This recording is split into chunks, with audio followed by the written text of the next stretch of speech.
Aku bela-bela anti kasih. Kita sedikit flashback ke belakang. Dimulai dari ketika SBY masih menjabat sebagai Presiden RI dan juga pada periode-periode sebelumnya. Pembicaraan soal betapa bahayanya Amerika bagi Indonesia selalu mewarnai ruang-ruang publik, kajian, seminar, dan diskusi dimanapun tempatnya. Bahkan sempat tersemat julukan bahwa SBY adalah antek atau boneka Amerika. Kemudian setelah SBY lengser dan tampuk kepemimpinan nasional digantikan oleh Jokowi, pembicaraan itu mulai meredup dan hilang. Isunya berubah, diganti dengan bahayanya ancaman Cina bagi republik ini. Entah nanti siapa lagi. Saya kemudian mulai berpikir bahwa inilah politik. Setiap rezim selalu memiliki lawan politik. Setiap lawan politik selalu mempunyai strategi untuk menjatuhkan lawan politiknya. Demikian juga rezim itu juga selalu memiliki strategi untuk bertahan. Meskipun demikian, tidak semuanya salah, karena tampaknya ada rekayasa internasional yang dijalankan bertahun-tahun lamanya yang melibatkan 3 kekuatan besar, yaitu Amerika, Cina, dan Oki di republik ini. Suatu ketika saya pernah menyampaikan hal ini di sebuah diskusi. Beberapa orang ngamuk tak ketulungan hanya gara-gara tersemat kata Oki di sana. Rupanya mereka menganggap bahwa negara-negara yang tergabung dalam Liga Arab itu adalah negara-negara yang suci. Faktanya, pada momen-momen tertentu mereka semua itu bersatu memperkosa kita dengan menampilkan wajahnya yang palsu. Lalu setelah itu mereka kembali ke negaranya masing-masing dengan menampilkan wajahnya yang lain. Misalnya kita bicara soal teori ideologi, semua itu hanya ada di ruang-ruang pengap bangku sekolahan. Puluhan tahun kita diajarkan bahwa komunis itu berseberangan dengan liberalis, paling tidak sejak masa Perang Dingin.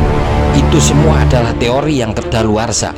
Faktanya bahwa mereka semua sedia meninggalkan ideologinya demi menguasai kapital dalam suatu wilayah atau negara, lalu mereka pulang dengan wajah masing-masing.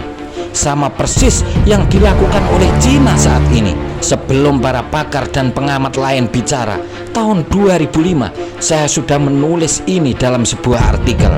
Ya, kekuatan-kekuatan itu masuk mana lagi kalau bukan lewat pilpres. Momentum pilpres itu adalah puncak dari segala bentuk sandiwara yang mereka lakukan. Kita mulai dari pemilu 2004 yang diikuti oleh 5 pasangan calon, Wiranto Gosola, Mega Hasim, Amin Siswono, dan SBY JK yang sekaligus berhasil menjadi presiden dan wakil presiden terpilih. Kalau kita kaji lebih jauh dan mendalam, semua pasangan itu memiliki kiblat masing-masing yang tidak lepas dari 3 kekuatan besar tadi. Siapa lagi kalau bukan Amerika, Cina, dan Oki. Faktanya, yang investasi atau apalah namanya juga negara itu saja. Rakyat Indonesia selama ini hanya diperalat, ditipu dengan pilihan-pilihan ini. Kasarnya, mau memilih siapapun, mereka tetap akan masuk dalam jebakan yang sama. Akhirnya, kemenangan SBY JK menjadi kemenangan Amerika dengan segala bentuk kemenangannya. Selanjutnya, pada tahun 2009, Indonesia kembali menyelenggarakan pilpres dengan 3 pasangan calon, SBY Budiono, Mega Prabowo, dan JK Wiranto. Orang-orang berharap adanya perubahan. Masing-masing pasangan melancarkan strategi perang sana-sini. Tetapi, bila kita kembali kaji, ini adalah jebakan Batman. Rakyat mau pilih siapapun, hasilnya tetap sama, tidak jauh-jauh dari sebelumnya. Akhirnya, pemilu ini pun kembali dimenangkan oleh SBY. Bertambah lagi sekarang, Budiono dianggap sebagai kepanjangan tangan dari IMF. 5 tahun kemudian, tepat pada tahun 2014, Indonesia kembali menyelenggarakan pilpres. Kali ini terdapat 2 pasangan calon yang benar-benar gres. Saya terpingkal-pingkal mendengarnya. Pemilu itu diikuti oleh 2 pasangan calon, yaitu Jokowi JK versus Prabowo Hatta.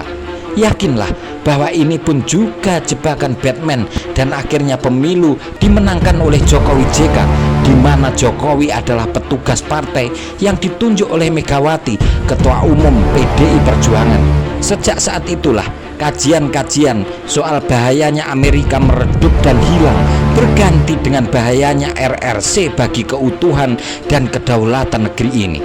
Pertarungan itu berlanjut di tahun 2019 di mana Jokowi kembali bertarung melawan Prabowo. Jokowi menggandeng Ma'ruf Amin, sedangkan Prabowo berpasangan dengan Sandiaga Uno. Orang-orang kembali berharap bahwa inilah perubahan.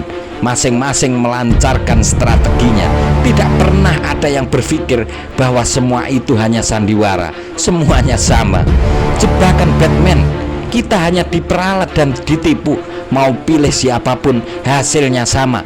Pemenangnya bukan rakyat. Lalu pemilu pun dimenangkan oleh Jokowi Ma'ruf. Dan benar saja, kemudian Prabowo dan Sandi keduanya sama-sama bergabung dengan pemerintahan Jokowi. Demikian pula SBY yang hanya bertapa di Cikeas selama ini. Kalaupun melancarkan kritiknya datar. Meskipun SBY dihabisi oleh rezim ini, diklaim keberhasilannya dan seterusnya, ia hanya diam dan prihatin. Pada periode kedua inilah kajian soal bahaya RRC menuju pada puncaknya dan banyak orang berharap bantuan pada Amerika. Kondisi inilah yang disebut di dalam buku karangan penyair kuno pada masa Yunani waktu itu pada halaman 87 dengan sebutan Gerakan Pekok Nasional. Gerakan Pekok Nasional. Gerakan Pekok Nasional. 17 tahun berlalu sejak 2004 dan 20 tahun juga berlalu semenjak Megawati jadi PLT Presiden. Negeri ini tidak mampu melahirkan kepemimpinan baru. Orangnya sama, kekuatannya sama. Kalaupun ada aktivis, orangnya juga itu-itu saja. Bagaimana tidak? Mereka tidak melakukan pengadilan, tidak punya basis massa, tidak punya apa-apa. Mereka hanya bermain di medsos, YouTube demi cuan, dikemas dalam bentuk-bentuk yang berbeda. Sejak saat itulah saya katakan bahwa kedaulatan rakyat itu sudah tidak ada. Melihat kondisi dan juga situasi ini, maka saya yakinkan bahwa rezim ini akan selamat. Kalaupun Jokowi mengiyakan 3 periode, ya itulah yang akan terjadi. Semuanya akan berhasil dengan mulus. Bila tidak, maka bersiaplah untuk 2024.